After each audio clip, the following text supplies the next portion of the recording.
Hello everybody, what's going on? This is Michael, and what are we looking at here? We're looking at a Kenmore 60 series dryer that we're taking apart to clean all the lint out of, and she's got a lot of it in there. Watch this. Let's come around here. Alright, we see the back of the unit, and just cursory glance, there's a lot of dust in here and a lot of lint. Now, what happens here is when the thing is on, the airflow comes through that hole at the bottom, right there, and then goes over the heating coils, which are right here, they're assembled there, up that duct into the drum, where they take a tumble with the clothes, and come over, they get drawn out here. Look at that, what a mess. Where do they go from there?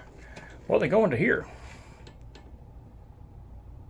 And some of the stuff kind of gets stuffed in there. It flows down to here, which that is supposed to be a round housing inside, but you can see it's pretty halfway filled with gunk. Alright, and that housing goes to right here, the fan, which is doing all the pulling, and then which throws everything out the vent, and of course, out your wall. Now, you have to go through these ever so often and clean things out, vacuum them out, at least brush them out, do something, because this is a fire hazard. And I can speak from experience to that. I serviced a lady's dryer one time, and it had an electrical problem. It grounded out improperly, and long story short, we had a fire in the aluminum duct between the dryer and the wall.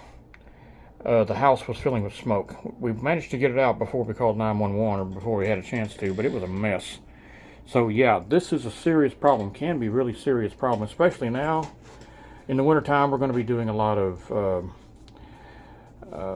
washing, drying, winter clothes, thick clothes, things like that. So yeah, keep a watch on this. Pull the panel off, take a look at it, or if you're not sure what you're doing, call somebody who just might. Alrighty? Thanks for watching, and have a good day.